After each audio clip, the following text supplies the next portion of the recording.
together we rise. No room for fear in this Super League. We unite as one. With laughs and debates, the love never done.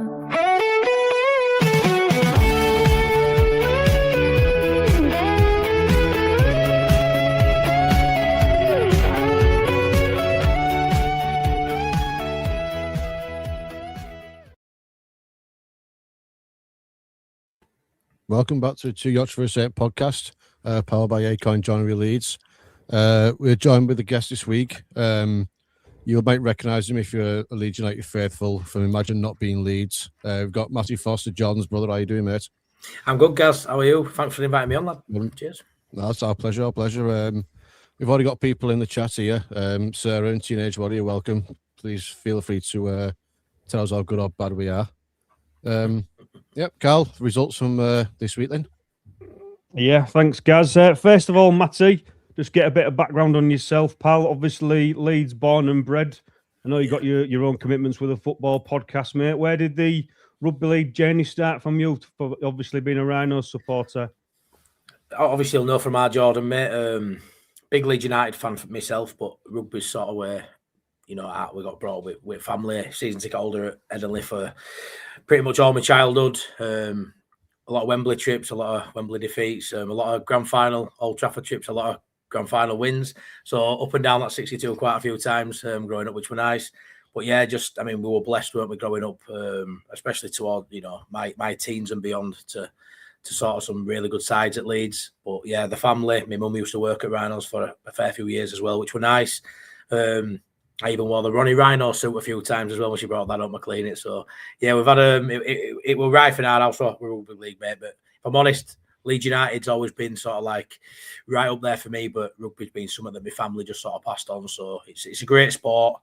But should have more eyes on it, to be fair. And it's a shame that it's not really ever gone beyond where it seems to be at the minute. But yeah, it's a great product, isn't it? Let's be fair. We love it. It's always part of the charm of our game, and it's almost like it's a niche sport in a way. Yeah, it's just an M62 sport, really, isn't it, lads? It just needs I don't know. It should have more eyes on it for what it is, and some of the players we've had play our sport over the years don't always get recognised as some other sportsmen do, and it's a crying shame because we've got some absolute legends that have come through rugby league, haven't they? Yeah, definitely, mate. For sure, you're right about the M62 corridor in regards to that. Unfortunately, we'll always bang the drum for rugby league. In my eyes, it's the best sport in the world. So yeah, moving on. I'm just gonna call Jordan out before moving any further because he's been telling me he's the better looking of the two brothers for the last 6 months. Now I've seen the pair of you together. I'm probably gonna go with Matty. Come on. Obviously, I'm not going to upset the guest straight away, so let's get some compliments early doors and we might get some honest feedback moving forward, fellas. Class. Now we've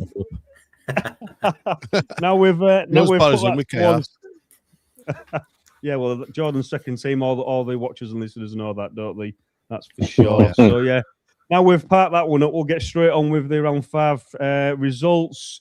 Thursday night saw Wigan Warriors a really, really close victory over the York Knights. 23 points to 22.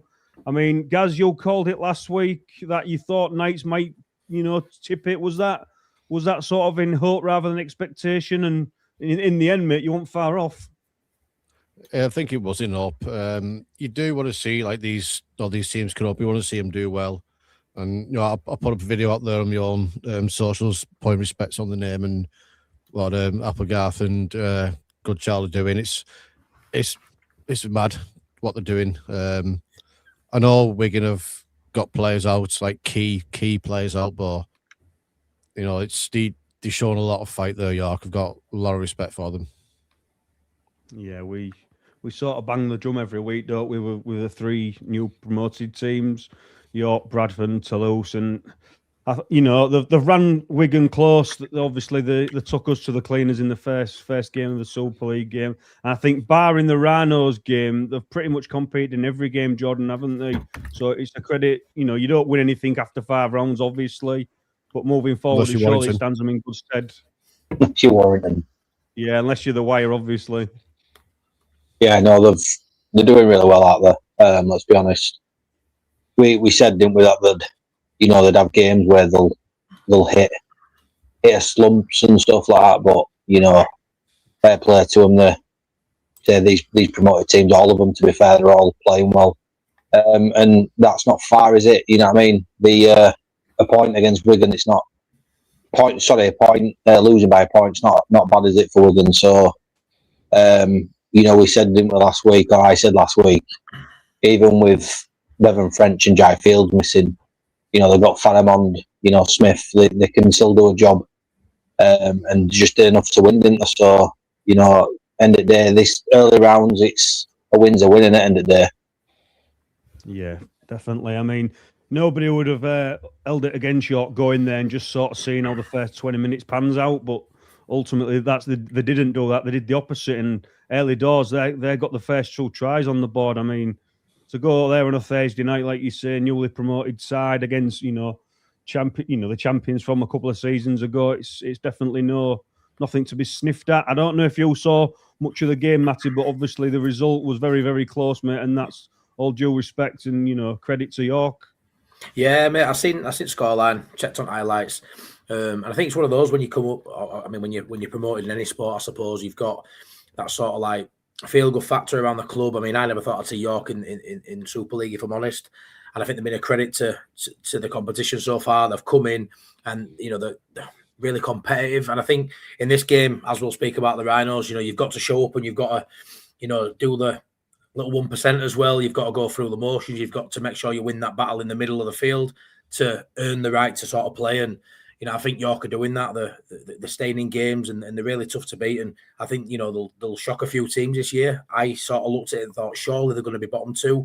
There's a conversation that they're not going to be that, and it's a credit to them. They've got a few experienced players in there from the Championship season as well, but they've also got Paul McShane, who we know has been massive veteran in Super League, and they brought a few decent signings in. So yeah, I think York are doing bits, to be fair, and it has surprised me how well they've been competing. I mean, to lose by only a point away at Wigan, it's borderline craziness, even with a few players Wigan have got out. But yeah, I'm dead chuffed for them. We all want York to do well, I'm sure of that, boys. I don't think there's anyone here who wants York to be wooden spooners, and I don't think they're going to be. Let's be honest, they're going to do pretty well this season. No, I think you're right in terms of you touched it on early doors, didn't you, Matt? In saying we'd all love the sport to grow, and this is a reflection of that. The more teams you can get in Super League competing, week in, week out, obviously only makes the product better, doesn't it? So credit to the York Knights and the other 2 newly promoted teams so far within the competition. 3 games on Friday night. To the point where Wigan were on 16 points, and I thought, not again, surely. Not another 17-16. But it wasn't the case this time. Yeah, like you say, mate, it was close, wasn't it? I expected Wigan to run away with it, but they never did. So like I say, so credit to the Knights. Friday, there was 3 games Friday night. First one up was Wakefield Trinity. There got an 18 points to 14 victory over the Lee Leopards. I mean, Jordan, you was frustrated with the previous week at Wakefield, wasn't you? And I think I said, I think that'll kick Wakefield on now. Obviously, they proved us right on Friday night. Again, you backed Lee, didn't you? They're your sort of surprise team this season. Well, they're surprising people just in the wrong way, mate. I mean, what did you make of that result? Well, I didn't actually back Lee in that game. I backed Wakefield. I meant the duration of the season, mate. Yeah, we were shocked. We were shocked that I backed him because it's weird, isn't it? Because the 2, Matthew won't obviously know this, but the 2 crazy predictions we made this season is I backed Lee to go all the way, and Gaz was saying York could get in playoffs. So that I'd probably say York one's still probably the craziest one out of the 2, but. Yeah, I think the way Wakefield beat Leeds the week before, the way that they carried themselves, and like Matthew was saying, doing all the 1%ers and winning in the middle, they just carried on basically, didn't they? And I think Lee have been hit with a lot of injuries, haven't they? And they're missing some players, and they're really struggling. I mean, I think apart from beating Leeds. they've really struggled, haven't they? I say since after round one, they've been struggling, haven't they? Have they won a game apart from Leeds? No, just Leeds, isn't it? Just first game. Yeah, Just Leeds, isn't it? I think there's a lot to be said for Wakefield boys when you look at the coach. You know, Wakefield, I look at their squad and they've got some Jack Sinfield, who's an exciting young player, I suppose, and you know Mason Lino will come back from injury at some point. But you look at the side and nothing jumps out. You know that Johnson on wing, they've got some really good, you know, a handful of really good players. But I don't look at I think that's a really good Super League side. But what they have got is a top Super League coach in Darryl Powell. That goes without saying. He's been there. He's done it. He's wore the T-shirt at the top of the division. He's brought them up. It was a massive shock when he went to Wakefield, you know, in the division below. I couldn't quite believe he'd gone there. But it was a project. It would have been an exciting project. He'll knew in his heart of hearts for me that they were going to come up and do bits, and they've done that. And they look at this is probably the best version of Wakefield I think we've probably seen in Super League for a long, long time, if not ever. Under Darryl Powell, I expect it to keep growing, and you know they're probably looking at it now, thinking we can push for a top 6 finish as opposed to always battling relegation, and that's down to one man for me, Darryl Powell. He's done like Castleford, hasn't he? But with Wakefield, he's kind of got that sort of mentality with him, hasn't he? He's a great coach. Do you know what? He's quite. I'm going to make a football reference here, but he's a bit like a David Moyes, where you put him with a smaller club, we'll say, with players who not world class players, not world beaters, but they work hard as a team, like he did with Castleford. He's doing it with Wakefield now. Went to Warrington, wasn't quite the same because you had a couple of big name players. And you probably a couple of egos, and it didn't work. Now he's gone back to Wakefield with the similar as Cass when he took over them, and it's working for him. I mean, boys, you'll have more at Reigns for me. He'll have a bit more power at Wakefield than probably what he had at Warrington, and he's probably that kind of coach who wants to oversee the majority of what's going on in the club. So I think it just works. Match made never. I mean, thing is, obviously, barring this season so far, Adrian Lamb same, wasn't he? He struggled at Wigan, didn't he? And then he went to Lee, and I know where they are now, but as a whole, Lee are obviously a better team with Adrian Lamb. So, it's one of those. I think it's a lot of coaches that do that these days. Yeah. Speaking of Wigan, Teenage Warriors got you by the short and curlies here, Jordan. They're winning the bus stop, just a bus.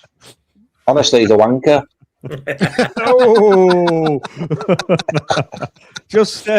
just touching on the Wakefield thing before we move on to the next result, fellas. I know we're all crediting players and Darryl Powell, etc., the way he plays, and he's getting the best out of players. That's 100% right. What I think we must do is credit Matt Ellis, the Wakefield owner, because since he's coming from day one, he said, right, Darryl Powell's the man I want. We'll get him up from the Championship and build around Darryl, and that's what's done. And I think you're seeing the dividend, paying dividends now, isn't it? In terms of that, so I think we've got to. We all don't really say so much about club owners, and they're all sort of in the background, aren't they? And they don't really get so much praise. I mean, Jordan referred to him as something I won't say on live because he got beat by them the other week, and he goes up to the stand, doesn't he, and gives it the old Daniel Fark fist pump most weeks when the Gera wins. I like that though. I think, I love that, and I don't. Why not? Why not? If it doesn't matter who the wins against. If he's connected with the supporters and he's done the job he's done, he can only be credited for that. Yeah. So for me, that's probably the biggest signing for that particular club is getting Matt Ellis in there. He's done all that around the stadium and new stand and everything that's connected with the club, not just on the field and who you sign and what coach you get going on. He's put the full package together, and at the minute you're seeing the rewards for that. So long may it continue, and fair play to the Wakefield Trinity Club. Yeah, I think it's only fair, fellas. Another result from Friday night, Bradford Bulls 26, the Huddersfield Giants 14. I mean, I'll touch on Huddersfield a bit later on in news round, but I think we're pretty much all tipped Bradford to get the win last week. I know they raced into a bit of a lead, and there was a bit of a sort of mini fight back from the Giants guys. I mean, it was pretty much expected, that result, in terms of the Bradford win. Yeah, and to be fair, I expected Bradford to put more points on them, which it's a shame to say about Huddersfield. They've been a constant up there, but like you say, we'll go into it properly soon. But changes need to happen in that club.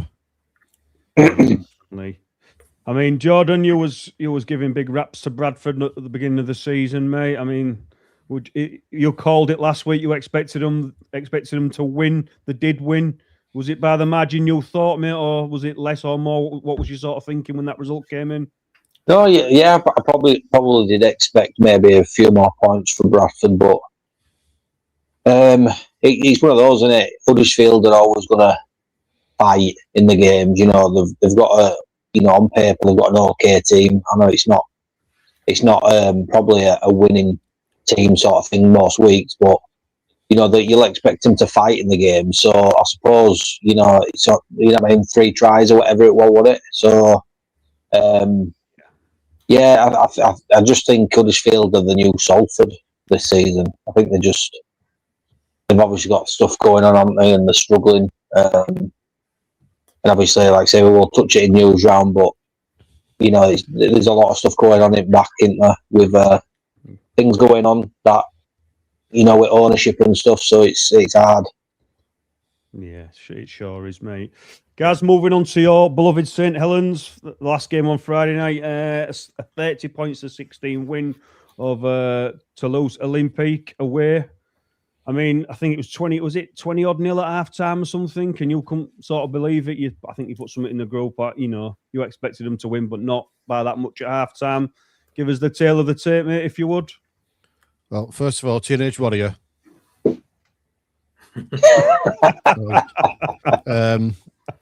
It was a game of 2 hours, wasn't it? Came out firing in the first half. Tristan Saylor, I don't know how, 1, he caught that ball, and 2, got it away. Lewis Murphy doing his thing, which we've been needing, to be honest.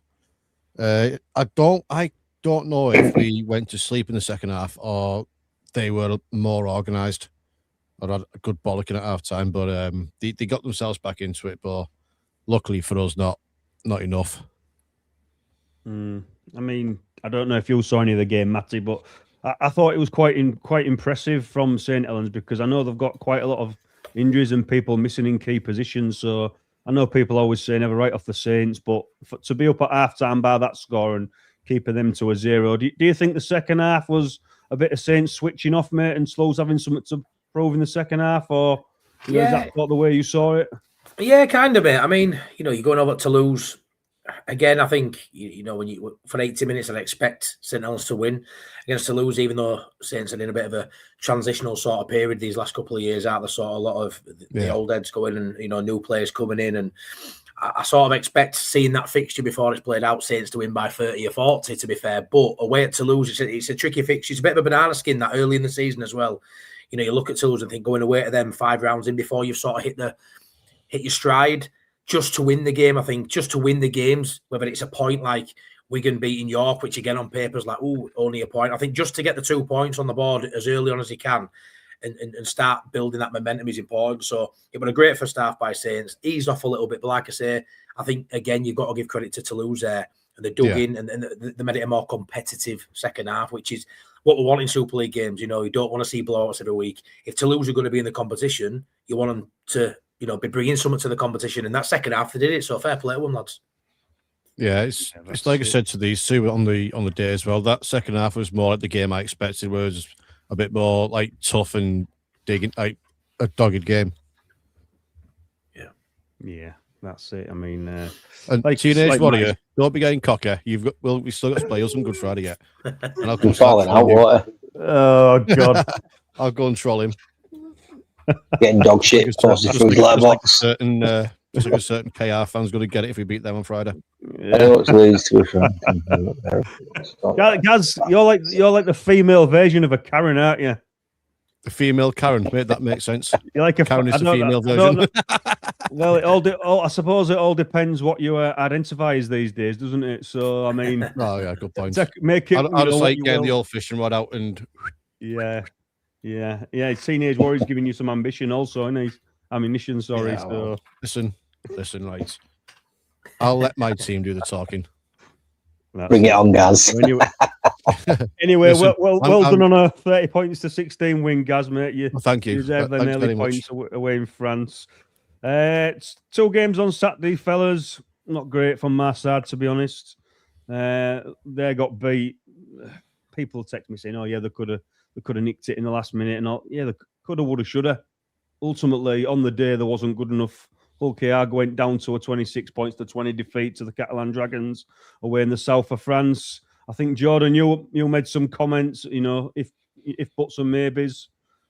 There was never good enough to win that game, mate, and that's me being as honest as I possibly can. Yet again, we saw some. Sorry, mate. Go on. No, I'm just saying, like we said before, you're in that element now, Rovers, where you're very much like where Saints and Rhinos were, where you're probably not playing your best, but you can get yourself into the games. Like the Catalans game were very similar to the Rhinos and Hull game, where you were behind and you managed to get it to 20 all. What were you, 20 points to 6 down? Is that right? Yeah. Like saying you crawled it back to 20 points. I'm just 20 all. Comments, mate. Sorry.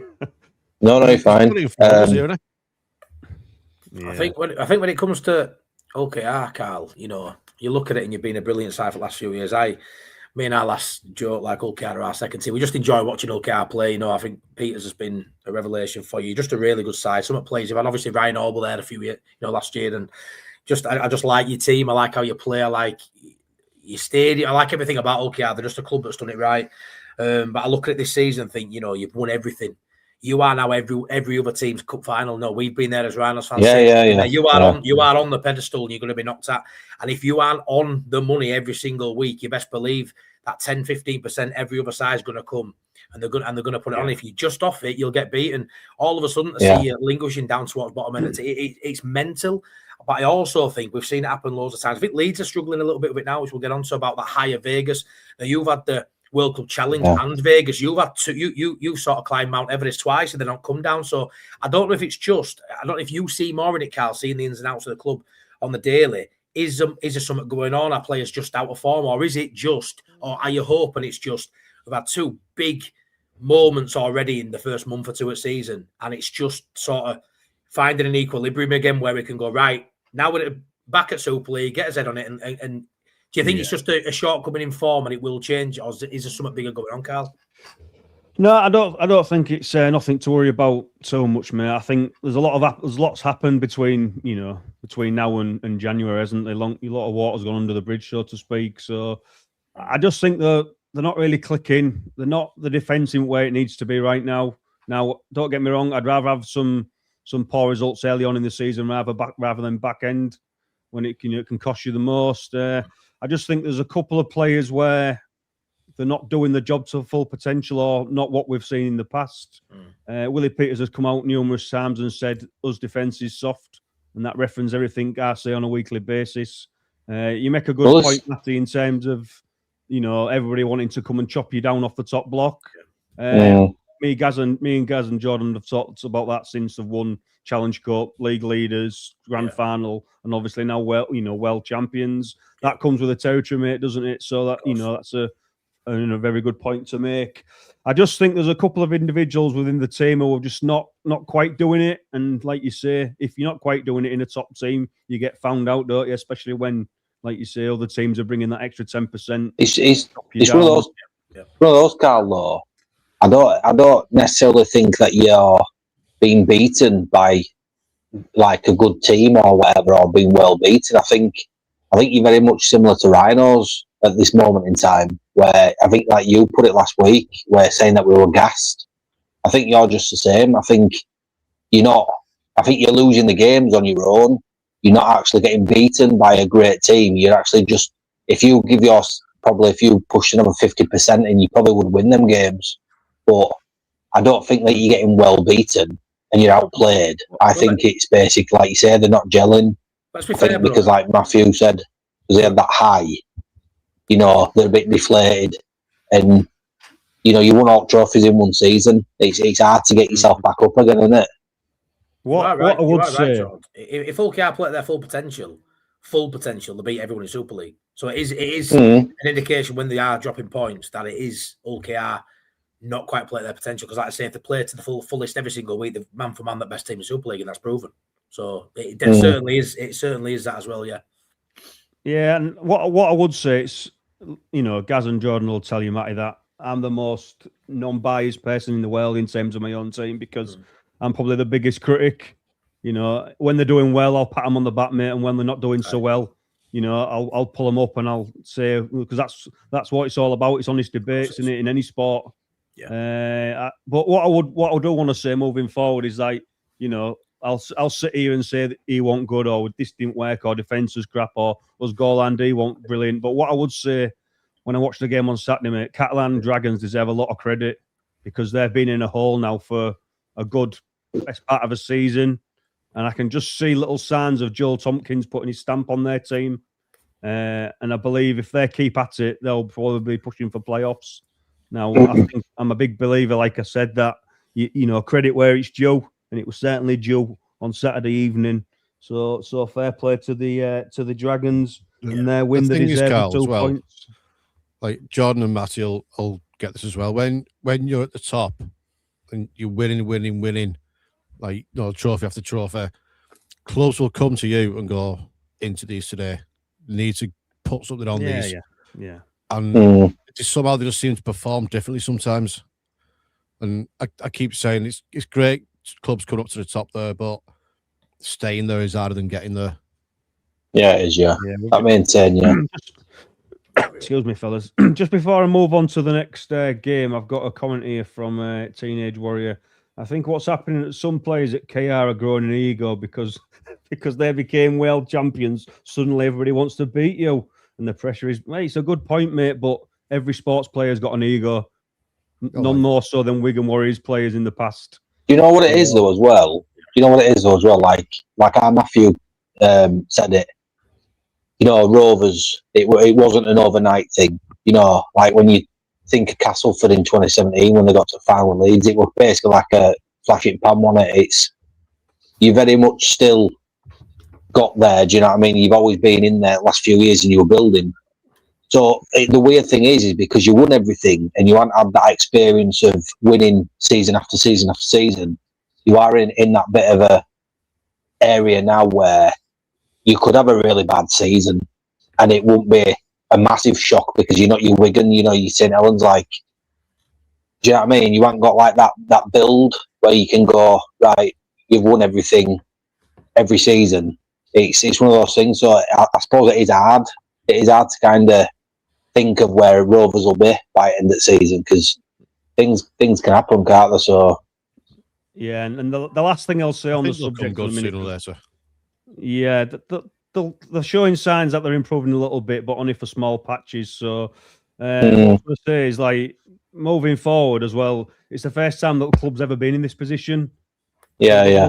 Going on that nobody within that squad or club has never had to deal with before in the past. Yeah. So I think that's pretty much what, you know. You don't become a bad team overnight, though, boys. You know what I mean? Like, no.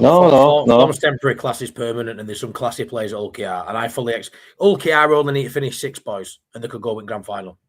Leeds have done it with weaker. Leeds have done it with weaker squads. Yeah.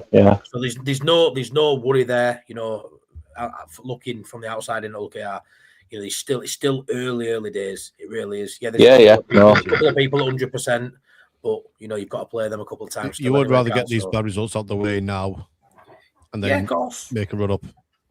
Later on. Like I say, let's be fair, boys. We'd all would have liked. I mean, we went to Vegas, but we'd have all liked to have been in a World Cup challenge this season, even if it was at the detriment of a couple of Super League points. So that's where I am in it. You know, Carl. If you're still in this position in 4 or 5 weeks, and there's a pattern still there, fair enough. But I expect this rustiness and this bad form to turn over in the next few weeks. I would suspect. Yeah. Well, it happened in 2023. We won the World Club Challenge and then dropped off, and then managed to pull it back up later on. Yeah, it's like us all though. I'm sure you'll mention it, Gaz. You don't think Saints are at the highest right now. No. You know, you're playing okay, but you haven't got your full form. Rhinos are at that point now where they were absolutely smashing it, and then last few weeks we've hit a slump. Rovers are in a bit of a slump with trying to get players to gel. Like, we're all there. You know what I mean? It is a bit hit and a miss at the moment, isn't it, for everyone? Yeah, I mean, since Warrington, we haven't really had a big game, you know what I mean? But obviously, they're going to come thick and fast now with KR and Wigan, like, next to each other. So, just see how that goes. Yeah, I suppose I'm my own biggest critic, like I said earlier on, because I've had 40 years of not expecting nothing. And now Rovers have raised the bar the last couple of seasons, and the bar's the very top bar. So I suppose it's maybe grounding my own expectations rather than what's sort of gone in the past or what could happen. So, but yeah, fair play to the Catalans. They deserve their 2 points in the end. The other game on Saturday, it was a slightly earlier kickoff, was an absolute hammering for the Castleford Tigers. They lost 72 points to 6 to the Warrington Wolves. I mean, I don't.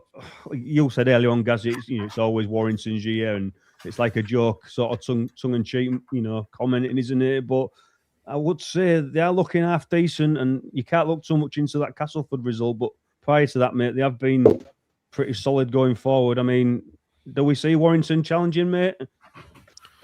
Yeah, I think we do. I think they've got a good enough squad there now. Even if things start going wrong with injuries or whatever, I think they've got enough to stay up there.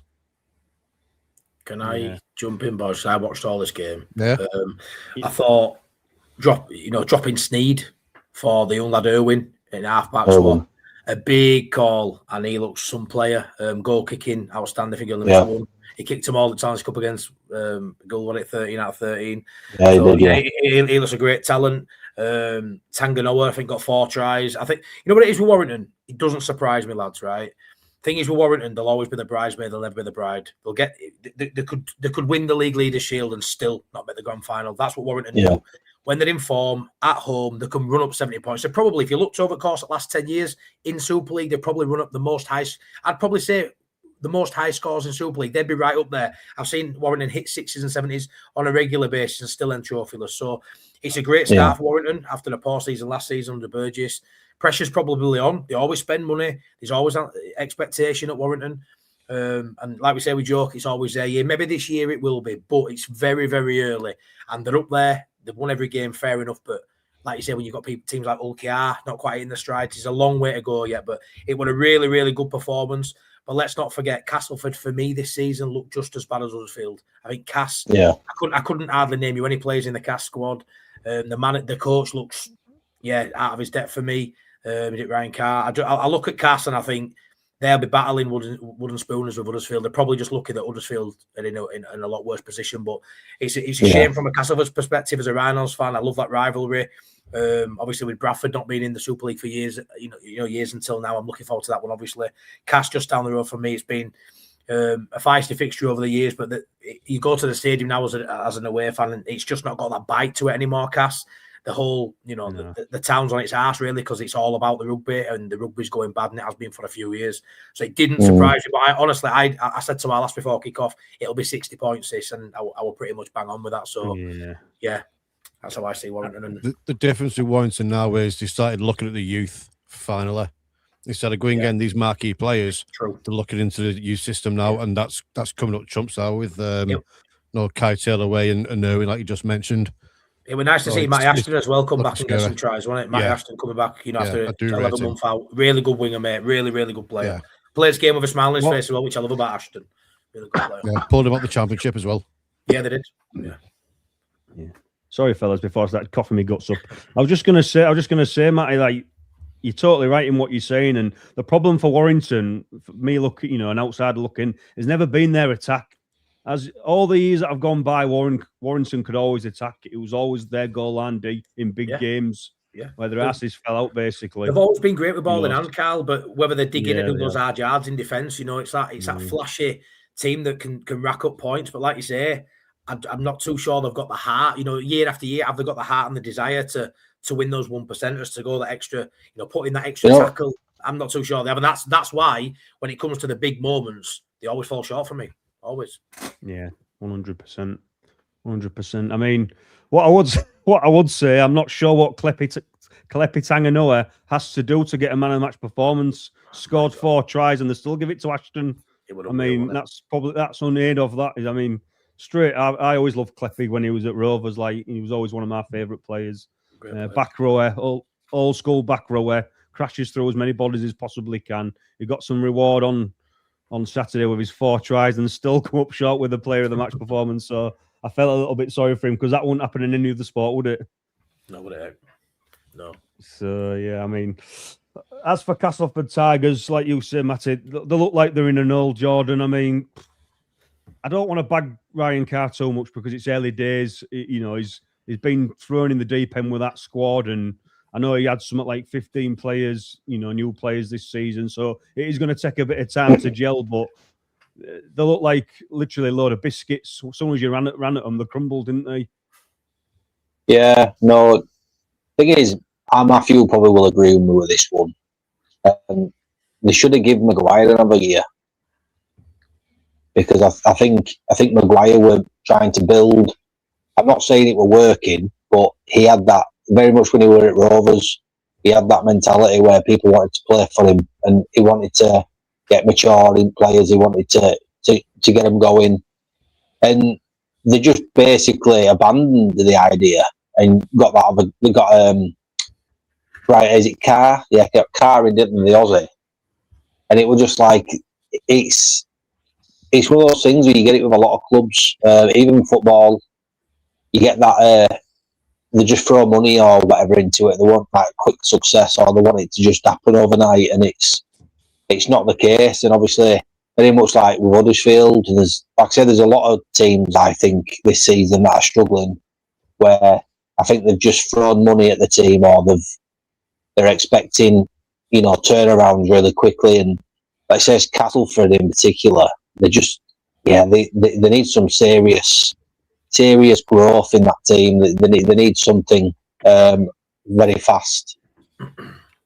Yeah, definitely. I mean, it's one of them with Cass.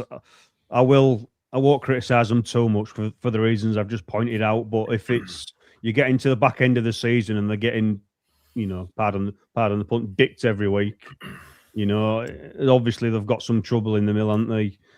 Yeah, so I mean, Sunday's game. We'll move on to the final game of, you know, we have to play round 5. Yes, we don't have to, but we don't have to. But it's you're the special guest, mate. It's your team as well as Jordan's. I mean, you saw all the game. Yeah. After winning the Vegas Cup, what did you make of that, mate, on Sunday? Honestly, atrocious. Ill discipline are the 2 words I'm going to use. Like three penalties for dissent. Brad Arthur in his post-match was absolutely seething. I'm hoping he's tore, you know, 7 shades of shite out of that squad after that game, because it's doesn't look like a Brad Arthur side in the last 2 weeks, which, like I say, ill discipline with Matt is massive on that. It was nice to see a couple of tries from kicks. I like them, but the way we're finishing the sets wasn't good enough. Our key players, our big players at the minute, look out of form. Credit Hull FC. Again, I always go on so much in rugby league. It's, you know, you talk about all these, you know, parts of the game and overcomplicate at times when we talk about sport in general. Sometimes just doing the basics right. And Hull FC, they did the basics right and they were up for the fight. And, you know, I always think with Leeds and, you know, Hull, we have that.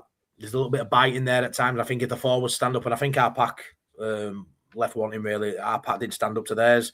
Man for man, let's be fair, lads. You know, we're as good as anybody in the league. We're far superior to Hull FC, in my opinion, this season. Maybe not in previous years. We've been poor, but I've been really surprised the last 2 weeks how we haven't stood up and sort of gone by the qualities that we've seen. We'll keep harping on, mate, about Vegas. You know, I'll keep living on that dream for a bit longer if I can, Carl, if you don't mind. Like, that was unbelievable. You know, that was a game where everything goes your way, and I blew you away. And because it were you guys, well, it felt even bigger. But to lose back-to-back since then against Wakey and Hull FC is not acceptable for me this season as a Rhinos fan. In previous years, mate, we've seen these results time and time again, but this season felt different. It feels bigger. It feels like we should be in the conversation for silverware. We got knocked out at Challenge Cup last year, last week, which was shocking. It's early on against Wakefield, and to back it up with that, when the fans travel in numbers and they need a reaction, I was really peed off to see them play that kind of performance. And we know Ryan Hall got not dropped, he got rested because he had injections in his knee, I think it was. Hankinson comes in, who I think is a massive drop off to what you get from Ryan Hall. Sevo, they kept him quiet, they doubled up on him. Sevo didn't get much opportunities near the line. So you've got to credit Hull FC, massively got to credit him in nullifying all our threats. But we have to do better. And I do think there's something in it, boys, when I look at Leeds and I go, Leeds at the minute have a really good squad, a really good coach, But what worries me about Leeds sort of jumping away from game, long term, I don't see where this squad is together long term. And I think, you know, when you look at it now under Brad Arthur and this team we've got now, all of a sudden I feel like we're just about ready to compete again now. But we've got, you know, 3 or 4 people leaving at the end of the season. A coach where I think if a decent NRL job comes up, he'll go. Like, I just don't know where the longevity is to this we've got now. And I feel like we're only a year or 2 away from another big rebuild of 6, 7, 8 key players having to come in, a new coaching staff, which I want to see. This is the beginning of a long journey, and I don't see that. And I don't know if there's stuff going on in the background, why these sort of things are happening. Because for me, man for man right now, we are a top 3 Super League side on paper. And I don't think we're going to get there come end of the season, which is really starting to piss me off. No, and that thing is my next question, and you might think it's controversial, but I'll ask you a question, Jordan. Have the Rhinos fell in love with themselves after beating the world champions in Vegas? 100%. And that's not me being looking for bites or all Brad like Arthur said it. Brad Arthur said it. Yeah, and while we're on that, just to quote Brad Arthur, he's come out and slammed Rhinos players for being unprofessional and falling in love with their own egos. Yep. I mean, are they filled from the Vegas win, mate? We all know it was a tremendous stage to play on, and obviously they beat Rovers handsomely. Then, do you know what? Is this a knockdown to real life now and back down to earth for the Rhinos? Mate, we got us knocked down at Wakefield when we, you know, got absolutely battered in Wakefield game, knocked us out of Science Cup. Do you know, the thing with Vegas is I didn't expect us to do that. I suppose anybody didn't expect us to do that. And I think if any team beats world champions, whether it's in Vegas or home or away, whichever, it doesn't matter. I think you are going to have a bit of a buzz about you, and you are going to, you know, you beat world champions, you are going to think that you've got something in you. Do you know what I mean? I'm sure York Knights would say when they did you in round 1. It gives you that belief that you know that you're not far off. And you know, maybe we did fall in love with ourselves a little bit, but we carried it on a little, you know, from there, and we showed that we're okay. And then, you know, we just kind of got hit by a train in Wakefield game. I didn't expect that at all. I expected a tough game, but I didn't expect us to lose. And the whole game, just really bad discipline, dissent. I thought Croft didn't look well. I thought Croft didn't look like he should have been on that pitch. I don't know if he was still injured or something. It just didn't look right for me. Connor played okay, but he couldn't play the game he usually does. Sivo were just taken out completely. I just think they shut us down very, very easily, and we didn't give much attack in the game. We didn't show that we were threatening anywhere. We were just very, very sluggish and, like say, dropping off tackles. When we went 2-0 up, I thought that were a bad call. I think we should have kicked for touch, to be fair. And then obviously from then, that goes to show where we are, though. Bro, done it at the minute. Yeah, even got confidence to go. Yeah, I mean, Leeds under you know, the coach we are now, Brad Arthur. For a second there, under Brad Arthur, we are a confident attacking team. We get the ball, we put it touch, and we go for the try line. You know, to go to Hull, which, like I say, I do think Leeds should be beating Hull, even at their place. There's something in it now where the confidence maybe after, you know, Wakefield last week just isn't there, because when you're 20, 30, you know, meters away from the try line, we should be early on in game like that, not going for 2. For me, go for the 6 pointer. Yeah. So there's something in there where they're just not feeling it at a minute, maybe. But I definitely do think with Brad Arthur's comments, you know, I think we feel like we're better than what we are. And I won't lie, I think I've had a moment after beating OKR. You know, you've got to feel like that, Cal. You know, going back a couple of years before you were, you know, winning these trophies, if you would have put 50, 60 points past the Wigan or the Saints, you'd be looking at it going, wow, you know, you can believe you're all right sometimes. You'd be on cloud now, mate, wouldn't you? So I don't blame anybody for that. I mean, try being there and get beat by that score. Yeah, I can imagine, mate. But I do think with us, I think we've got the makings of a really, really good side. I think it's the best side, the best squad we've had for 11 years now, since 2015. It's the best squad we've had. So as Leeds fans, we've got a long time now of being a poor side. Really have. Yeah. It's the first bit of excitement I've had when I look at a squad. And, Connor, Croft, I think Croft's been below par at Leeds Rhinos.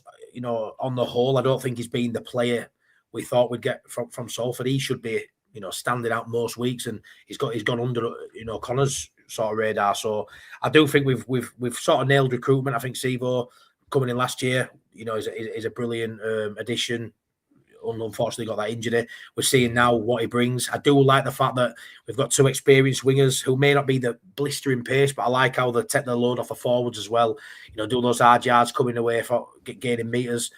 So I think we've got a really competitive side, and I think we've got a decent squad. I think we've got some really good options with some really good youngsters coming through. So I don't think I'm pissed off as I speak to you now on Monday night, mate. After the last 2 weeks. Warrington's a great game, which I'm sure you'll touch on games coming up. It's a great game for Leeds to sort of see where we are at home. Go beat Warrington. Go beat Warrington. You're good enough. Go show us you're good enough. And, if we get walloped against Warrington, maybe things will start turning even worse. But I think Leeds are a top 6 side, definitely. I'd just be very disappointed if we're not top 4. But looking at the league, Wigan, Warrington, Saints, I think Hull KR will get there. Maybe it's going to be a scrap for playoffs, but I'd like to think we're better than that this year, boys. Yeah, just on that, Gaz. We all know what Rhinos can be when they turn up on the day. I just see the Rhinos as rocks or diamonds, as blunt as that. One week they're outstanding, next week they're terrible. This thing with Jake Connor, and how can he perform like that at Vegas and then just not performing? And I'm not just bagging him because he's their main number 7 and all the rest of it, but. And people will say, he should play for England last year, blah, blah, blah. How does it go from that level to that level? Do you know the difference in performance levels? Not just for Jake, for the rest of the Rhino squad. I know, it's mad. And like Matty said before about the squad being the best it's been since like 2015. And they've been to grand finals since then. Yeah. You know what I mean? And you have got a better squad now than you did in 2022 against us. So I don't know. If you had the answer, I'd have a job there, wouldn't I? It's one of those, Carl. It's one of them. It's you mark Mikey Lewis out of team. You mark, Hastings out of team. You are going to get games like that. I'm not going to sit here and say, Jake Connor won Man of Steel last year. We can, whether you're a neutral or you're a fan of Connor, he thoroughly deserved that, in my opinion, last year. He completely transformed the Rhinos. I'm not saying he doesn't deserve that, mate. We all know he's a quality. He's one of the best 7s. No, I just think when the troops are down, one of your halfbacks normally stands up and takes the game out of the maybe gets a 40-20 or gets them into good field position. But there was just weekend, was there? No, I was just saying that you get these standout players that do get marked, and unfortunately, they can't play amazing every game. We all know when Leeds play to the top potential, every single player from 1 to 17 is playing for that shirt. And the thing about the whole game is every single one of those Rhinos players were awful. They all played awful. It wasn't just one person; it were all of them. And that's the thing, you see, when they all went down like dominoes. So Connor weren't on the money, but neither were everybody else. If your forwards are getting overrun, boys, in the middle of the park, you're not giving your halfbacks time on ball. So I don't think that helps. No, Connor will caught all time. Yeah, no, and as well, he won't be he isn't the first player to go back to an old club and play poorly, and he won't be the last either. Sometimes it comes down to that, the mental state as well. We know under Brad Arthur, he's been brilliant. I think that's the biggest change in Connor since he's played under Brad Arthur, not just Leeds, but Brad Arthur is a mental side of the game. Talent's always been there. He's one of the best ball in hand rugby league players in Super League now, and he has been for a number of years. It's just the mental side. Maybe it was just a little bit off going back to his old club. Maybe there were a few words in his ears that he doesn't normally hear every week, every time there were a tackle. There might have been a few jeers from the crowd, which it doesn't take much to sort of, I think, take his eye off the ball. And I think it was just a bit of a bad one there. But yeah, like Jordan says, a lot more than him play bad. But when everyone plays bad, like you rightly say, Carl, you look to a leader, you look to your talisman to get you over the Exactly, line. yeah, And he didn't do that. That's what I'm trying to say. I mean, for all the raps that we've given him on the podcast and multiple other social media outlets, they give him raps after raps after raps last year, telling everybody how good he was. I think sometimes, like I said earlier on in games, you just got to try and get your team out of a rut, with whether it's a 40-20 or off the cuff play, or just something you can produce as an individual. That's the thing. That's the thing. We were trying. There were elements of it where we were trying. Do you know what I mean? We got back in game. That's what's, I think, most frustrating thing is that we weren't down and out. You know what I mean? We were there. We managed to grind ourselves back in game. And like I say, rightly so, that probably the moments where, your Jake Connors stand up and get you a 40-20, and get you in them key positions. But the thing is, we were 50-50 during the whole game. 1 minute we were really all right, and we were back in it. Then we dropped off. There were no consistency in the game, so Connor were taken out at ball, and he just couldn't stand out. He just didn't have enough time at ball, like Matthew said. I think they took him out. They took Croft out. And then when you lose your key positions, all these other forwards and everybody else in the team weren't playing the best either. It's where does that spark come from? Do you know what I mean? Yeah, and also I'll just say the last thingy on this because we've still got plenty to get through. But as much as it pains to to say it, you got to give a lot of credit to LFC because they shut key components down from the Rhinos. I mean, Arthur Romano, their back row LFC, he shut down Mike Osivo every time he carried the ball. So as much as Leeds was poor, like Rovers was against Catalan, you've also got to credit the opposition as well and have a balanced overall, look over it rather than just say, yeah, we was shit. Our team was shit. So fair play to Hull FC, and obviously they come up with a 24 points to 16 win over the Rhinos. That pretty much wraps up round 5 results. Gaz, on to Bad Lads Corner.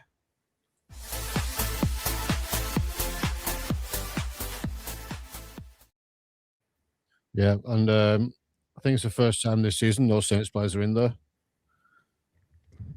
But there is someone missing from that, and I will get to it. I don't care what teenage one is. Yes, Adam Kieran should be in there. He should have been. The ginger. I know. He's in nothing your to do with head. that. It's nothing to do with that. He is massively in my head. Kieran. Sooner he gets suspended. Carl. Let's get on with it then. One from Wakefield here, Kai Rodwell, a grade B late contact on passer, 3 penalty points and a fine. I'm going to butcher these names, by the way, because I don't speak French. I mean, I don't know what you expect from me.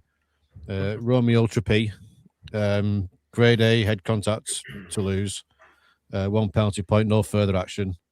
Lambert Belmar, grade A late contact on passer, 1 penalty point, no further action. Patrick Margot, grade B head contact, 3 penalty points and a fine. Sam Cook from York, grade A late contact on passer, 1 penalty point, no further action. Asher O'Donnell from Huddersfield, grade B late contact on passer, 3 penalty points and a fine. Did I ever disclose the fines now, do they? Used to be like 30 quid or something.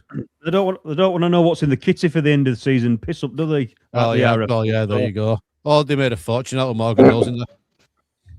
Yeah, well, that's it, mate. It's undisclosed for a reason. Yeah. Ryan Sutton from Bradford, grade B head contact, 3 penalty points and a fine. Liam Byrne, Warrington, grade B dangerous hit, 3 penalty points and a fine. Oh, you might as well help me out here. I'm not going to go there. It's a family show. Semi Valimi, late. But I've lost. I'm up the wall now. That's Adam Kieran getting me head there. Just say the Castle for winger. Is that what you mean?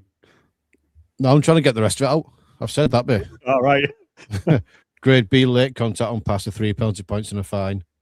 Lewis Martin from your beloved FC, Carl.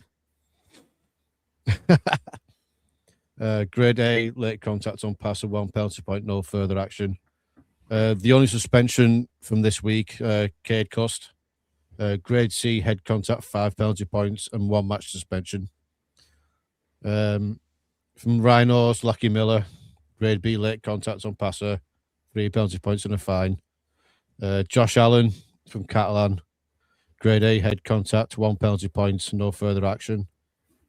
Dean Adley, Rovers. Grade A, trip, penalty points, 1, no further action. Oh, God. Why you got me reading this out for? If you remember rightly, when we started the pod, I used to do Bad Lads Corner, and I saw some of them names and I thought, do you know what? Gaz is miles more qualified to pronounce these names. I'm still struggling with English. Right, Phoenix, Lau, Tagagi. Yeah, him. Grade A, late pass. Oh, for God's sake. Late contact on passer, 1 penalty point, no further action. And thank Christ that's over with. That list is as long as our Jordan. That list is as long as our Jordan's food bill. Honestly, that list is. Just I thought you were going to say as long as something else. Then. Well, anyway, speaking of Jordan, it's Jordan's segment up next. Jordan's 13 players from the week gone by. His best players.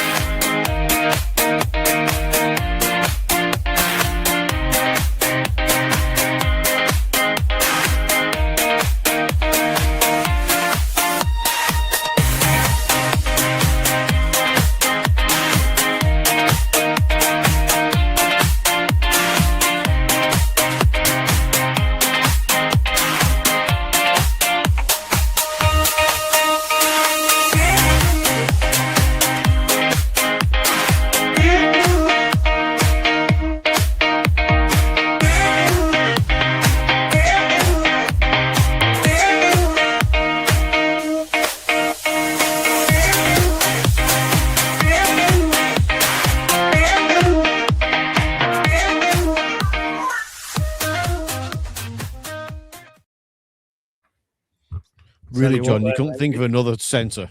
You've just done that to annoy me, haven't you? That was my next statement. Have you just done that to spite Gaz with the Kieran selection? Yeah, I mean, to be fair, there ain't so many within that 13 I can disagree with. I don't know about or Gaz, but it's fairly decent, to be fair. I mean, I'm pretty sure the likes of Clepitang and Noel, he just definitely deserves to be in there. Hastings had a steady game, didn't he? So he deserves to be in there. I mean, out of them 13, Jordan, who was your first pick that stood out before you selected that, mate? Was there anybody that came to mind? Probably Tanganoa. Probably stood out. I mean, there were the Sexton. There were Irwin. Irwin nearly got in there. To be fair, considering he's had 2 steady games now. With boot, got quite a lot of points in there. Yeah, there's a few I have chopped and changed a few times. I won't lie. Yeah, I thought Ardacre played well as well. He stepped up. Obviously, Matty Ashton had a really good game. I thought Arthur was best I've seen him play since he'd come over. He's probably one of the ones that stood out for me. Don't think it was great for his dad, because I think he completely stuck his finger up at his dad. But I don't know if you guys saw that. Yeah, I don't know if you guys saw that, but he didn't seem like he were, a father figure there, were he? He seemed quite pissed off. No, he's just being professional and keeping it legit, isn't he? Yeah. Sorry. No, there's some good selections in there, mate. So fair play to you. I mean, anybody could have said and not picked any Hull FC players, but I think you've rewarded them as hard as it was for you to select them, knowing the beat Rhinos. So fair play to you, mate. There's obviously a very unbiased selection there. So credit to you. Moving on to news round, Gaz.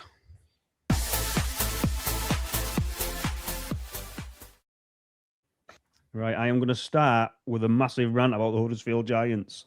So anybody that's listening... Before we do, Matty, you need to go at any minute, don't you, mate? Yeah, in about 5 minutes, and he got for about 5. No bother. That's okay, lads. Yeah, no Yeah, it's problem, no mate. problem. Yeah, so I mean, we all know what happened yesterday in terms of Luke Robinson. He was sacked by the Huddersfield Giants. I mean, yeah, he's having a torrid time of it. They've got more injuries than most. Obviously, the fan base isn't great. They're struggling for a stadium. I mean, I don't see whoever comes into that job immediately turning them around. It's an add into nothing, I would say, Gaz. I mean, it's so difficult. And then obviously, not to help the situation, one of the club directors, Ralph Rimmery's come out and said they've got plans between now and 2030. Well, how about get your own house in order this season, mate, before you start planning new stadiums and, rebrands and moves and all this? What absolute load of nonsense. And as much as I've always had a soft spot for the Giants club throughout the years, I mean, he's making himself and the club look absolute fools coming out with them sort of statements. It's absolutely ridiculous. Yeah, and how much longer can he go off this moniker of the birthplace of rugby league? Because I mean, I get it. The meeting was there, but the club aren't. And to be fair, there was a meeting a week before that in Manchester. So it's difficult, isn't it? Because just put yourself in Huddersfield's shoes for a minute, Matty. I mean, they don't get very good crowds, mate. They haven't for a long time. So even if they're doing well on the field, they get hammered for not having no fans. Now they've got no fans and they're getting hammered on the field. They're on an ad into nothing, mate, aren't they? Yeah. Sorry, Matthew. Whoever that one divvy is with the cowbell, get them in here so I can tell them they're a dickhead. I think it would always coming, lads. Like you say, they've had some good years in Super League. Won League Leader Shield as well, and had some decent seasons. But the crowd's never really been there. And like you say, once the rugby's not happening on the field as well, what I look at the field now, boys, and think, yeah, like you said, guys, birthplace of rugby league and stuff. But when you look at them, what do they have to offer? They even have a horrible colour selection for the kids. I think they've had the best. The best years.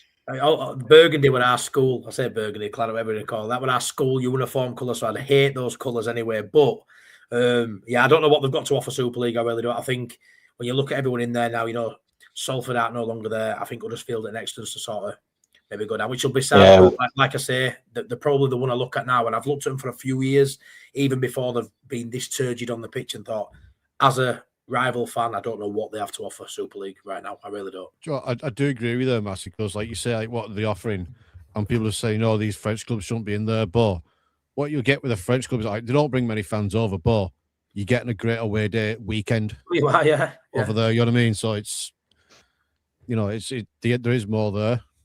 Yeah, it's one of those things as well with Huddersfield.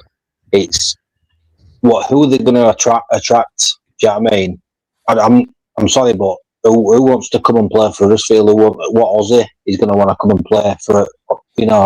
I'm pretty sure Burgess won't probably be there by the end of the year. This year with that big signing for Burgess, wasn't it, coming over to Huddersfield? I'm pretty sure he's probably thinking, what the friggin' hell have I done this for?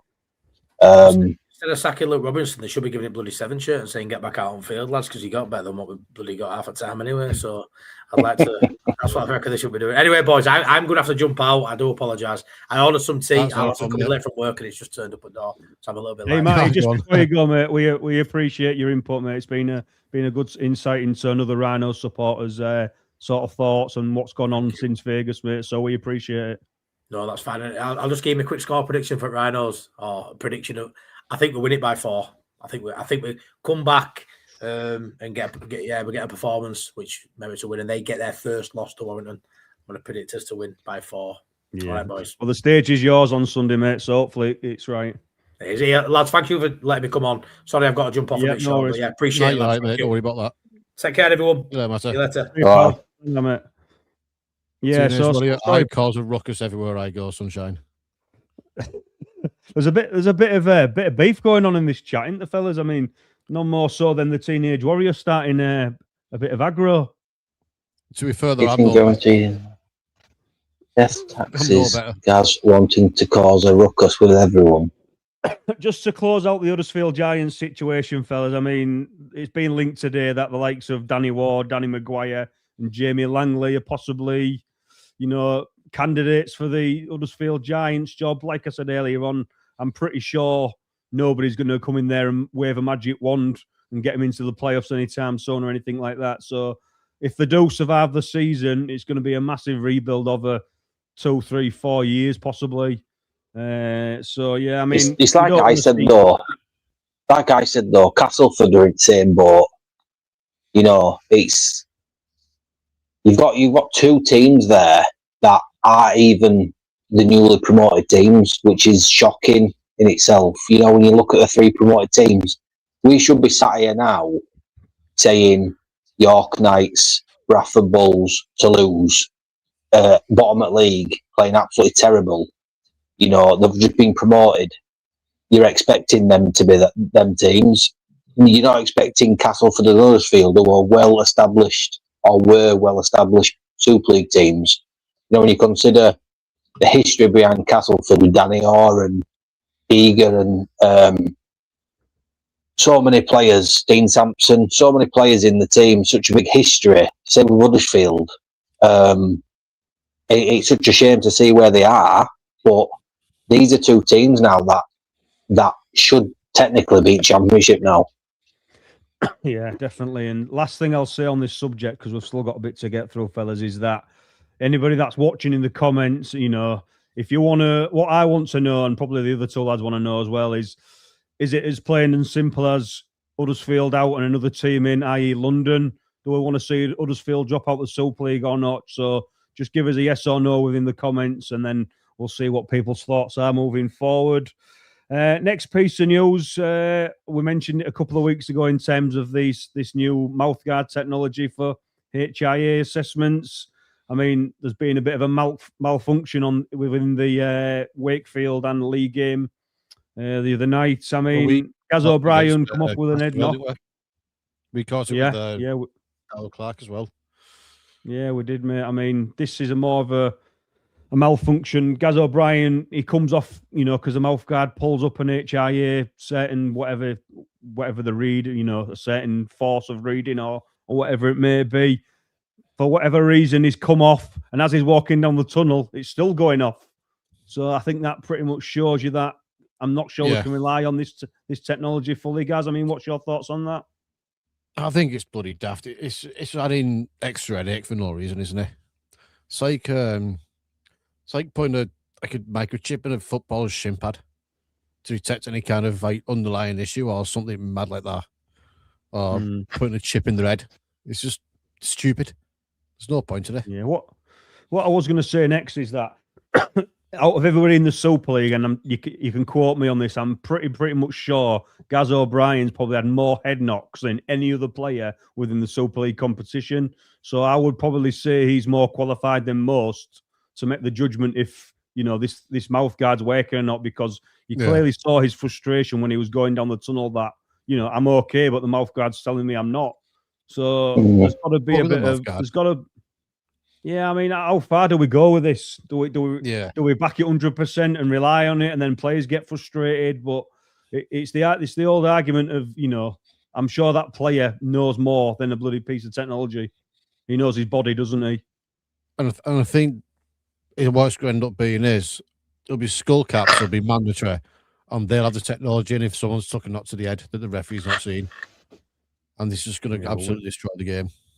Well, we know started all this a few years ago, and I'm not going to mention his name on the podcast because I don't want to bag him too much. But we all know what we're signing up for when we put the boots on to play rugby league, don't we? I blame the NFL. Simple as that. Because it all started in the NFL. And that's another. The way they play that game, I know they got pads and helmets on, is just ridiculous. Oh, we hit harder. Yeah, well, take your fucking helmets off and see how far you get. Dickhead. No helmets and pads in rugby league, that's for sure. Next piece of weekly news, fellas. Mark Sneed, he's done a good deed. He's ended up training with some of the Salford youngsters just to try and get them up to speed and standards what they'd need to be to get back into Super League. So I know he didn't play at weekend, Sneedy. He got dropped, but fair play to him for giving his time up in preparation for the Salford game. A bit of Hull FC news. Hull FC captain Aidan Caesar, he will miss 6 weeks due to a pectoral injury. So obviously another key man for the Black and Whites missing for 6 weeks. They seem to be doing Me crash okay. out yet. You've not witnessed a crash out for me yet. This is just mild. This is mild. Can you for two me. stop scrapping? I'm trying to read here. I'm trying. And last final piece of news, referee Tara Jones, she has been rewarded and appointed the first ever female Super League referee for the game between the Wigan Warriors and the bottom club, the Huddersfield Giants. I mean, there's a good chance that Wigan will throw criticism on the Giants, but she certainly deserves that opportunity because I know she's been within the game for a number of years now. So if you are listening, Tara, fair play to you because we all spend a bit of time criticising referees. Now this is the time to applaud them. So fair play to you. And hopefully we can see some more females and young referees coming through. That's pretty much. It's great for you know me. I advocate the women's game a lot. You know what I mean? I always back it, and I think Tara doing this now is great for women in all sports. It's going to be like that's going to be the bar set now where other sports are going to start bringing like football, bringing female wrestling more often and stuff like that. So she could be an absolute pioneer in women's sport. Well, that's she just needs to stay away from Joe Westerman. Oh, will you? Well, you have to go that, don't you? He can't help himself, can he? He cannot help himself. So, I mean, jokes aside, fellas, she could be a trailblazer, couldn't she? I'll tell you what, he's banned next week. He's got cards are getting some serious hammer tonight, guys, aren't they? Well, you know what I mean? At least I'm doing my job as a referee. He's suspended for next week. Well, what I don't want to do, fellas, obviously we've got a guest on Wednesday night, so I'll ask her, the guest, see what she makes to female referees. So that'll be an interesting conversation. Moving forward, that's pretty much it for news round this week. I mean, we'll go through the round 6 games that are coming up this weekend, and then we'll get a couple of quick predictions before we wrap up, fellas. Yeah.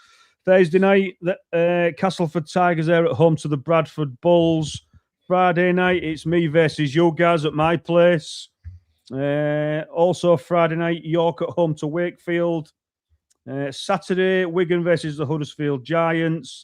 Lee versus Toulouse Olympique. And Sunday, we close the round out with Hull versus Catalan and 30 years celebration of Super League as the Leeds Rhinos take on the Warrington Wolves at MT Lee Headingley. So there's a lot of big games within that round. I mean, are we going Bradford over Cass Thursday night, fellas? Yeah, I think it's going to be quite convincing, to be honest. Going off the last couple of games. Yeah, I think we're all in agreement there. Friday night, I'd see now, Cal. This is a tough one because if we play for 80 minutes like we did in the first half against Toulouse, we've got it. I think if we go to sleep, I think Michael Lewis will take advantage of that, and it'll be a Rovers win. So it's a tough one. This as it stands right now with the form, I'm going to go Saints, but I could be completely wrong. No, I couldn't. I'm not going to back Saints by any stretch of the imagination, obviously. But I wouldn't. Yeah, I wouldn't disagree with what you say, mate. I think it's very, very small margins. I think for Hull KR and my beloved Hull Kingston Rovers, I think that we haven't played at home this season yet in a league game, so it's our first league game. I'm hoping the crowd's going to be bouncing, and I'm hoping the players are going to feed off that and get some energy into them tackles, etc.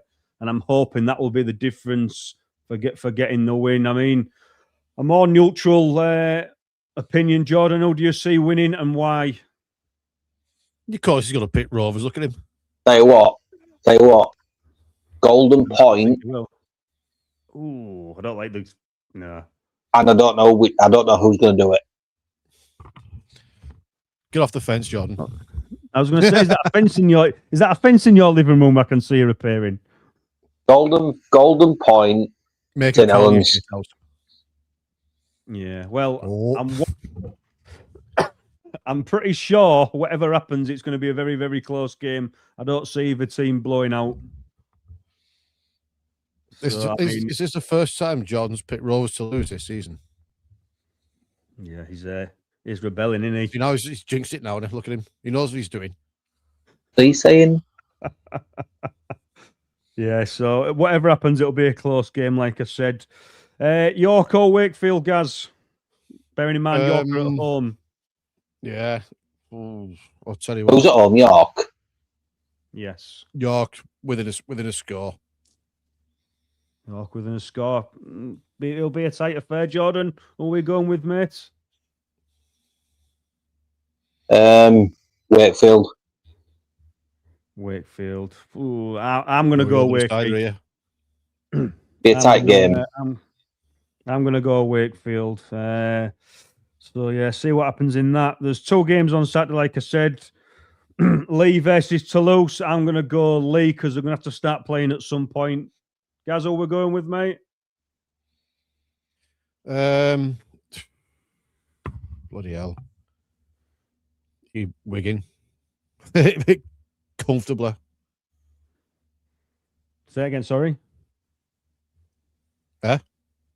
Which game? Toulouse or Lee? So it is. I've got the fixtures up on the predictor and on our league app, so you're doing a different order, I think. Yeah, I've read them out. I've read them out in the wrong order purposely for the person that keeps typing in the messages. I've got a surprise for him. Oh dear. Lee or Toulouse, mate. Who we're going with? Do you know what? From what I've seen, I'm going to go Toulouse. Toulouse. What we're saying, Jordan? Are you backing the Leopards for big silverware moments? Yeah. I think I agree. I think they need to start winning.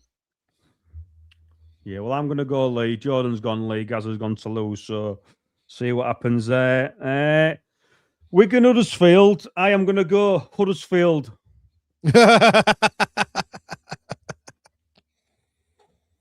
Waiting for the reaction. For no apparent reason. Big silverware moments. I think Wigan have got so many big egos within their squad. And I think it's about time Huddersfield got a win. So I'm going to say Huddersfield by 2. If you're right, I'll buy you a pint when you come down here. I mean, we all hate Wigan, don't we? So, you know. Yeah. 6 fingers and all that. We're going with and why, Gaz? I mean, I want to put my sense out on and say Wigan, but I'll put my sense out on and say Huddersfield, I should say, but I can't see anything past a Wigan win. A very, very comfortable one. Yeah, well, I'm going to refrain from the use of any words. Jordan, who we're going with, mate?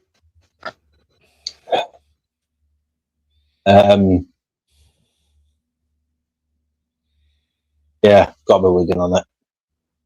Yeah, well, like I say, I'll probably be eating bull pie, but as much as we're all bantering with the Teenage Warrior, fair play to him for coming on and getting involved with a bit of banter and a bit of debate. Sorry, bloody hell, I couldn't get my words out. So yeah, Sunday's 2 games, Hull versus Catalan. I'll start us off and I'm going to go Dragons win because Hull have 1 good game and then they'll go inconsistent for 3 or 4. Guys, who we're going with?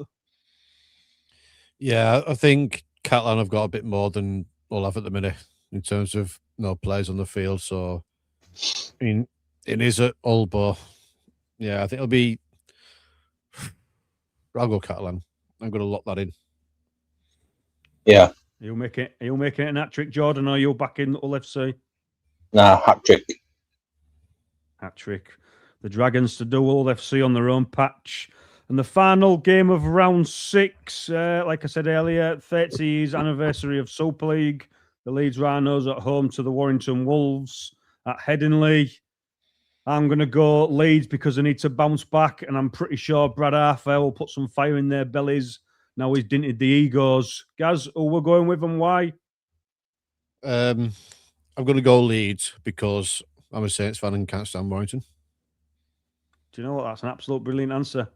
But to be fair, I mean, I know I can't stand Wigan, but they're just a better side than Huddersfield, aren't you, by every stretch. So, yeah, I think Leeds will bounce back.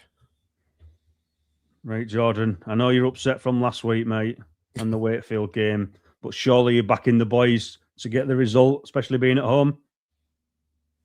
Warrington. Fuck it, I'll go on. Don't be doing this. What is the point of supporting your club, eh? Bloody hell. I think we're Hang on. Is that reverse psychology that? To get them to will your team to win by going against them? no. The 2 weeks we've had have been appalling, and it did kind of come as like a train out of nowhere. We kind of just lost as Wakefield game. We got beat by all. It's the manner of how we've been beaten, and I see Warrington turning us over, because when you think of Hull, who haven't been great, we were only on about the other week that they were struggling with the ruck speed, and they had no issues against Rhinos. Don't even know where that ruck speed, problem was, because they were fine with Rhinos. They turned us over so easy. And I just think with Matty Ashton and even Irwin, who's standing up at the moment, I just think they're going to be too strong for us. I'm not saying that we're not going to be in the game, but I just think they're going to turn us over. And I think this is going to be a point of the season where I don't know. I don't know where we're going to be. And it kills me to say it. I just think we're going to struggle. I mean, when there's results like that happened in last couple of poor performances leading up to a game that's obviously a big game for Rhinos and for Warrington, I always sort of think, right, try and put yourself in the player's mindset. You've just been beat. Your head coach has come out and literally roasted you on TV. They'll see all that. They'll have an hard week in training this week, won't they? Surely their mindset has got to be right. We need to repay the fans and ultimately repay themselves by putting in a good performance. I mean, surely that's the mindset they'll go into the game with, Gaz. Yeah, it's one of them games, don't it? I mean, Warrington could not turn up whatsoever. They could have an absolute stinker. I hope. Yeah, well, there's a chance of that, isn't there? Like you say, they've been good up to now, Warrington, to be fair. Well, this one, I think it was one of your Matty's mates was on here before saying anyone can beat anyone with this salary cap sport. Yeah. It's an honest call, that's for sure. I mean, the thing is, I expect Warrington to drop off at some point, because they always do. But this is the point of the season where they normally are stronger than most teams. So, yeah, I see them. I don't see us winning, and it kills me to say it. I think, I think it's just going to be one of those games where they're just too strong. It doesn't matter how good we play. I just think they're going to be stronger than us. I think we've got issues. I think we've got bigger issues than we're making it out. I think there's stuff going on that we don't know about. The way, like say, 2 weeks in a row, consider how good we were at the beginning of the season. Partly, obviously, the Lee Leopards game. With form Warrington in, I just don't see us winning. We can't win 72-6 and then get turned over by Leeds. No, I don't see it happening. No, well, all will be revealed. I mean, like you say, it's a decent round of fixtures to look forward to. Leeds went and beat KR 50-odd, whatever, and got turned over the week after. So that just counts as what you were saying. Yeah, I mean, it's not a biased week for me, if I'm being honest. I know I got rinsed quite a lot for being biased. What's the real Jordan? What have you done with him? First, you picked KR, right? Now you're picking Warrington to beat Leeds. The thing is, as well, fellas, you know as well as I do, and people watching that sport, it just does crazy things, but none more so than rugby league. We've done it over the years. I've rocked up to the terraces expecting to get hammered, and we've ended up pulling a win out the bag. Or you'll go to maybe a derby game and you'll be in poor form, but then you'll throw a result in there when you think, where the hell did that come from? And that's pretty much what Rhinos might do on Sunday, especially being at being at home. So I think Rhinos will get the win. I do, and for them reasons. Well, I hope so, obviously. I just think if you're a player and you're walking out of that tunnel onto the paddock on Sunday, Brad Arthur's words would be ringing in my ears, and I'd be like, right, I'm gonna prove you wrong. You know what I think it is? I don't know. I obviously I could be completely wrong here. I don't know. It's already been announced, etc. And players do tend to just go about the business and carry on. But I don't know whether these 4-player things getting into heads. Harry Newman isn't nowhere near what he is. McDonnell is going. Aledzki's going.